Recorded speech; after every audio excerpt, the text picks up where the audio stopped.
What does Allah say is an ayah in the Quran? History is an ayah. The mountain is an ayah. The sky is an ayah. The animal is an ayah. My body is an ayah. What's going on inside my chest is an ayah. All lived experience is a set of what?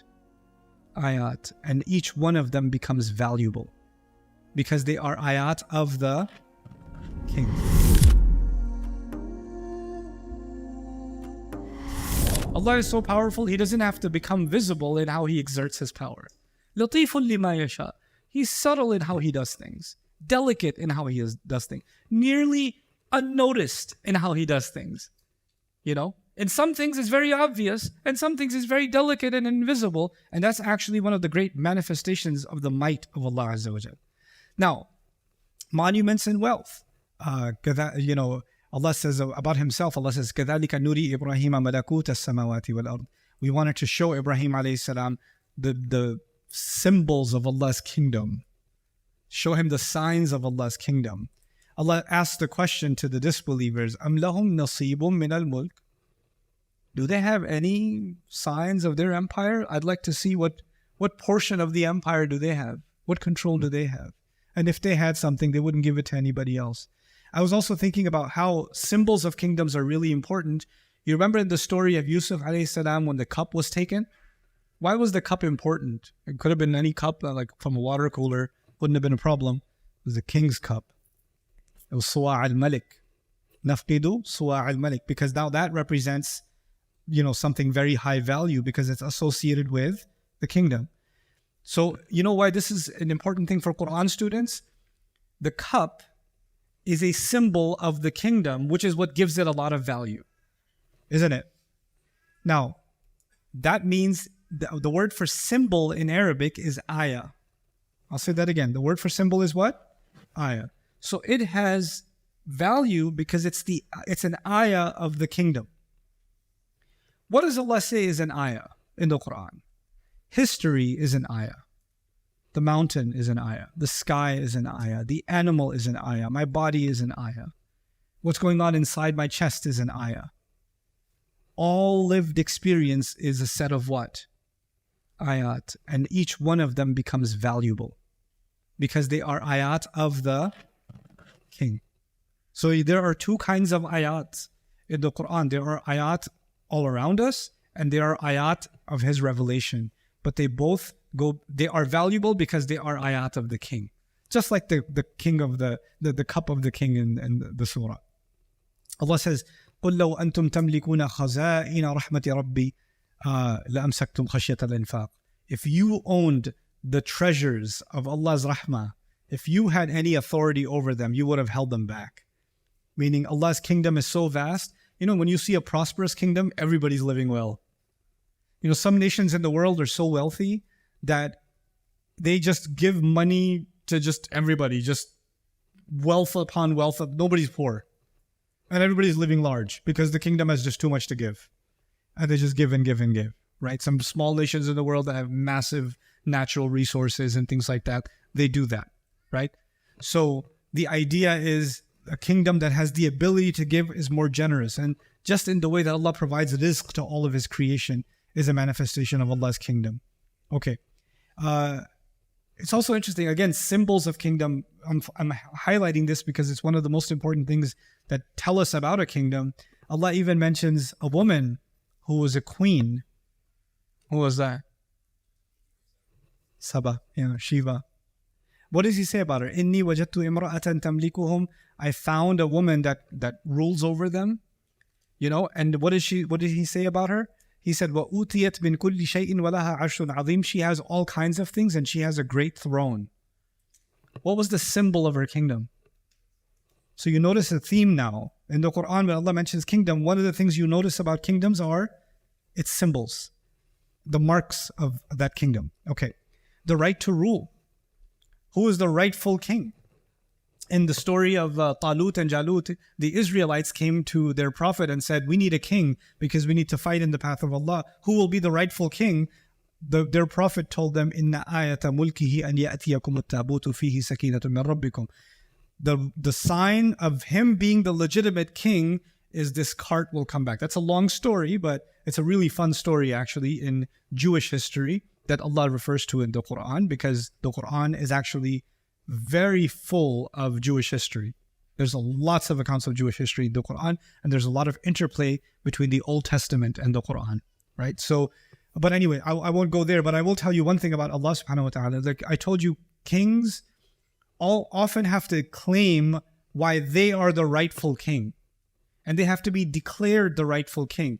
And there has to be some kind of inauguration ceremony that makes it official that this is the rightful king. You understand? And if that doesn't happen, then they haven't earned their right to the throne. Or if somebody challenges their right to the throne. Is there anyone that's going to challenge Allah's right to His arsh? Allah says, فَتَعَالَ اللَّهُ الْمَلِكُ الْحَقِّ. How great, how high Allah is, the rightful king. Meaning, originally Allah has the ultimate right of kingdom. He didn't get it from somewhere and no one can take it from Him. That is originally His. Then of course, another piece of His important symbolism that has to do with kingship is the history of a kingdom. Like, for example, a great empire always talks about its monuments and what they did in the past and their victories and their great ancestors and all that kind of stuff, right? وَآتَيْنَاهُمْ مُلْكًا عَظِيمًا. Allah says, we had given them great empire. This idea of reference to going back. Every nation teaches their children about its history. The empire must teach about the history because they have to know what greatness they came from, what they belong to. And of course, every nation tries to tell their children and their next generations a soft version of their history, right? A stronger version of, even if they have bad chapters in their history or embarrassing moments in their history or losses in their history, they'll try to cover that part and highlight the juicy good parts in their history. So you get the history you learn in school, doesn't matter which country you come from. The history you learn from in school is different from actual history because it's more propaganda than history, actually, right? But history is a really important part of understanding kingdom. Of course, has Allah in the Quran described the history of His kingdom? He has, actually, from the very beginning. How He created the skies and the earth, how He brought Adam alayhi salam to this world, and how He has ruled over humanity from the beginning, and it's centralized power. A kingdom cannot be considered a kingdom if power isn't centralized. And of course, Allah mentions بِيَدِهِ مَلَكُوتُ كُلِّ شَيْءٍ. In His hand alone is the kingdom of everything. Its ability to protect those in its realm. I love this ayah. Actually, this is all one ayah. How can you be a kingdom if you can't protect your people? You can't. وَهُوَ يُجِيرُ. He's the one who offers protection. And then how can you protect your people? Not only should you be able to protect your people, when you go after the enemy cannot protect themselves. وَلَا يُجَارُ عَلَيْهِ. And when this kingdom attacks, nobody can fight back. They can't withstand. The ability to put down rebellion. Like, in the case of Dhul Qarnayn, who was a king, in his story, Allah Azza wa Jal mentions that when he saw people that he was going to rule, he said, whoever does wrong, we're going to punish them. We're going to deal with them, Allah Himself then describes Himself how He deals with rebellions. أَمْ لَهُمْ مُلْكُ السَّمَاوَاتِ وَالْأَرْضِ وَمَا بَيْنَهُمَا فَلْيَرْتَقُوا فِي الْأَسْبَابِ. Do they own the kingdom of the skies and the earth and whatever's in between? Are they going to try to climb up through the ranks of the skies? جُنْدٌ مَا هُنَالِكَ مَهْزُومٌ مِنَ الْأَحْزَابِ. How many armies have there been that I've already annihilated of people who thought that they can compete with me? Like Allah has put down rebellions in history before. We call them ruins of ancient nations, right? That's Allah putting down rebellions. The ability to take care of its subjects, like سَنَقُولُ لَهُ مِنْ أَمْرِنَا يُسْرًا. Allah says, كُلَّ يَوْمٍ هُوَ فِي, the ayah? كُلَّ يَوْمٍ هُوَ فِي شَأْنٍ. Every day, everybody's asking Him for something. يَسْأَلُهُ مَنْ فِي السَّمَاوَاتِ وَالْأَرْضِ. This very imagery of the king. The king used to have a court and people used to walk in, oh, great king, I haven't had a chicken sandwich for 5 days. Please give me a chicken sandwich. And they would come and beg the king.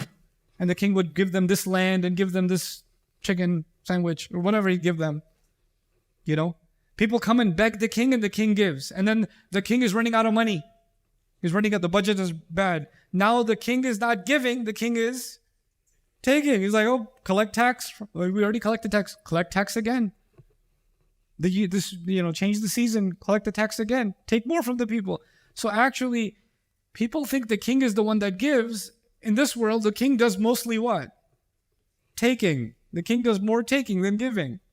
Allah says in the Quran, He says about Himself, يَسْأَلُهُ مَنْ فِي السَّمَاوَاتِ وَالْأَرْضِ. Everyone in the skies and the earth is constantly begging Him. My heart is begging Him for the next beat. My eyes are begging Him for the next moment of moisture in the eyes so they don't dry up. My veins are begging Him to remain, to keep blood coursing through them. Every cell is begging Him. Every atom is begging Him for its existence. Constantly begging across all of existence. And every day He's responding to those needs. كُلَّ يَوْمٍ هُوَ فِي شَأْنٍ. So this is the ability of Him to take care of His subjects. But of course, a kingdom is known by its laws. Any empire, any government is known by its unique laws. Like, I don't get enough of mentioning this example because I'm traumatized by the example. I went to Singapore one time. And Singapore is a really interesting country.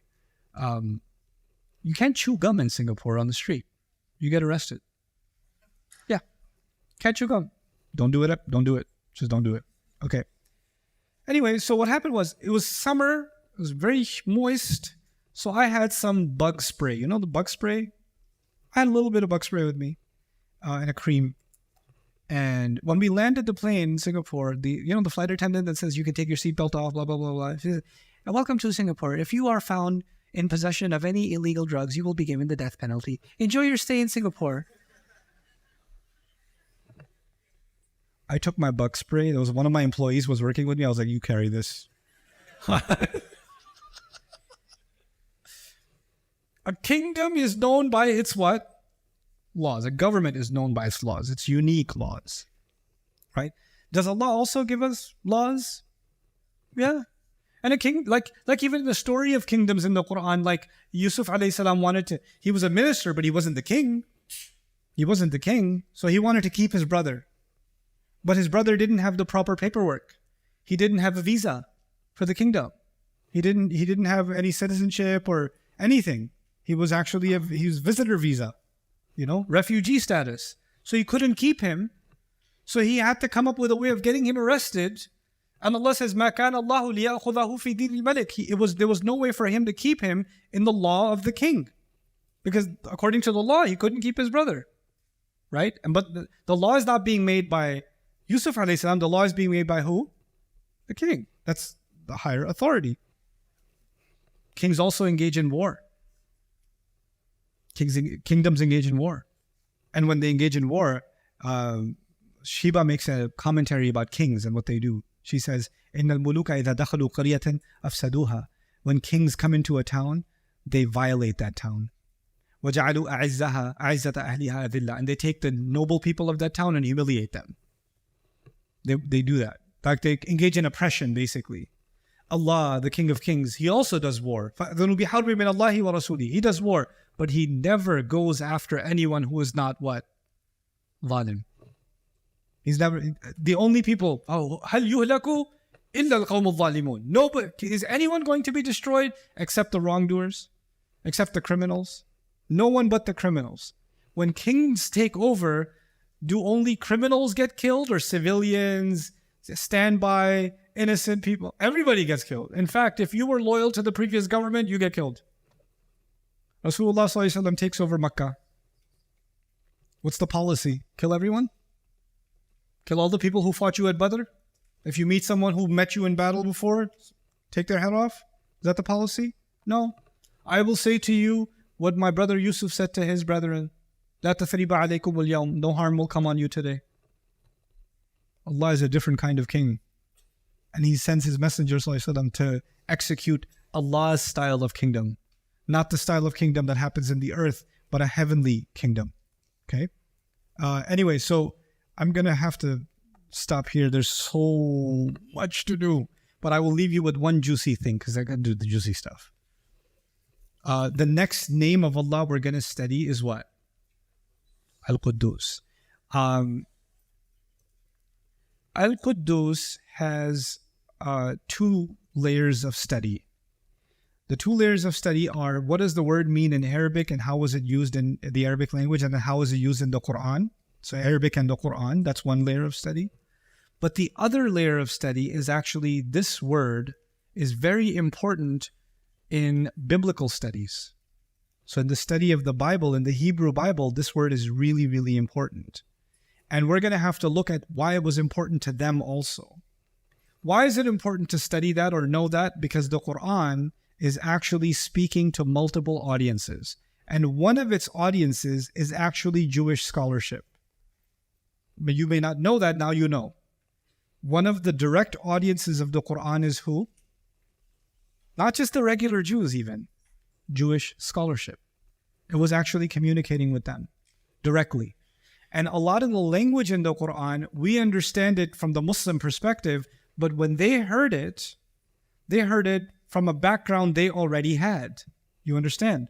So if we understand the background that they had and then hear what the Quran is saying, it gives us deeper perspective on what's being said. But since we talked about politics today, I will leave you with the following concept. In kingdoms in the world, there's always been this idea that when a king takes power, that he must have done something wrong to make that happen. He must have killed somebody. He must have bribed.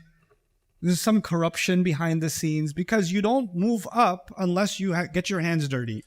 You have to have some blood on your hands to get there, right? Either you came and you assassinated the current king and you took power, that way you seized power, or you tried to climb up the ranks by way of treachery and lying and cheating and scheming, basically politics, right? And that's how you made it all the way to becoming kings, scheming until you get to the top. So when you think of people with power, you think of corruption. It's been the history of the world, right? So power corrupts, and absolute power corrupts absolutely, right? That's always been the history of the world. So what? And kings know that, rulers know that. So what they do then is they say, well, we can't keep our power if everybody thinks we're corrupt, because eventually people will rebel. They're not going to stay under our government. We have to find a way of making ourselves look good, no matter how dirty we are. So kings, since ancient times, came up with a formula. We are going to use religion to make ourselves look good. So in ancient Egypt, they're going to have the priests and the monks and the sages. They're going to say the gods have told us this is the king. And since the people follow the religion, now it's their religious obligation to acknowledge the king. The Roman Empire, once it adopts Christianity, the Catholic Church is going to endorse the king. The Pope has an awkward conversation at the inaugural ceremony that you may have seen in the United Kingdom recently. Who's becoming loyal to who? It's a little confusing.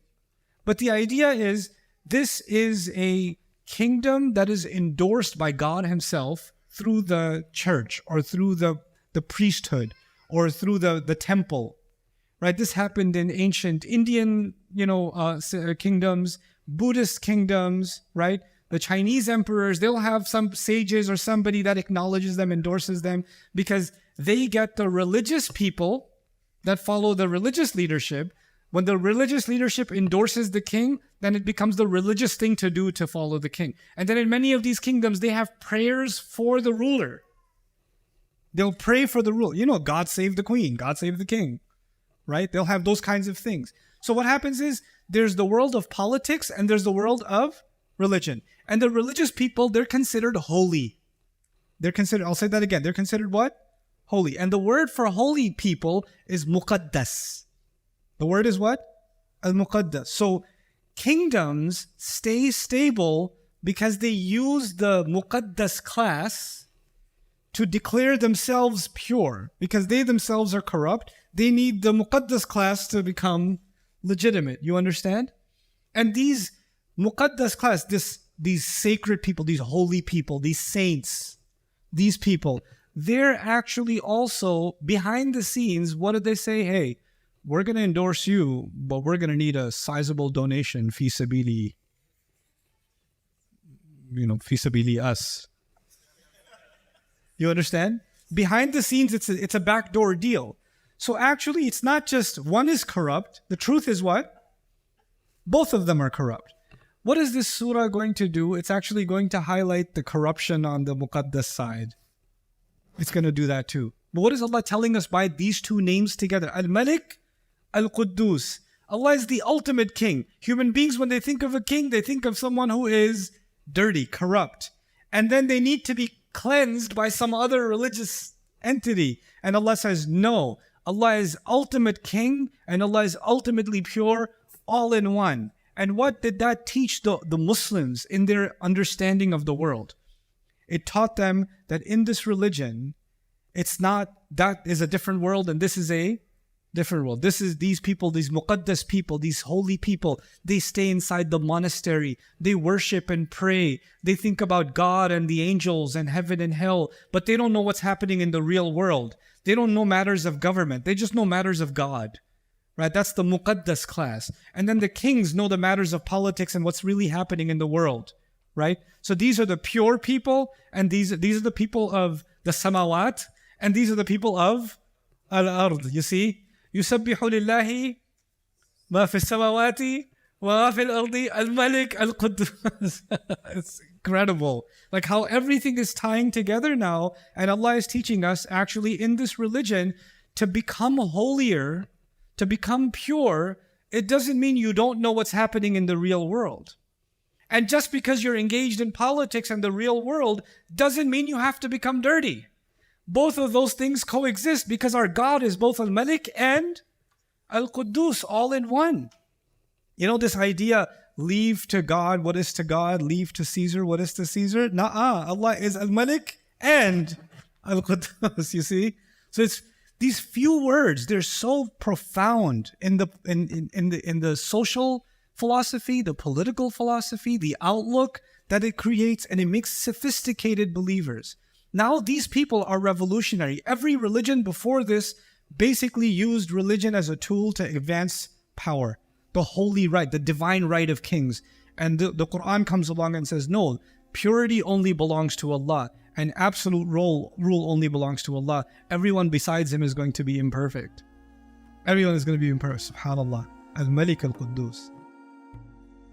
I hope you guys enjoyed that video clip. My team and I have been working tirelessly to try to create as many resources for Muslims to give them first steps in understanding the Quran all the way to the point where they can have a deep, profound understanding of the Quran. We are students of the Quran ourselves, and we want you to be students of the Quran alongside us. Join us for this journey on bayinatv.com, where thousands of hours of work have already been put in. And don't be intimidated, it's step by step by step, so you can make learning the Quran a part of your lifestyle. There's lots of stuff available on YouTube, but it's all over the place. If you want an organized approach to studying the Quran beginning to end for yourself, your kids, your family, and even among peers, that would be the way to go. Sign up for bayinatv.com.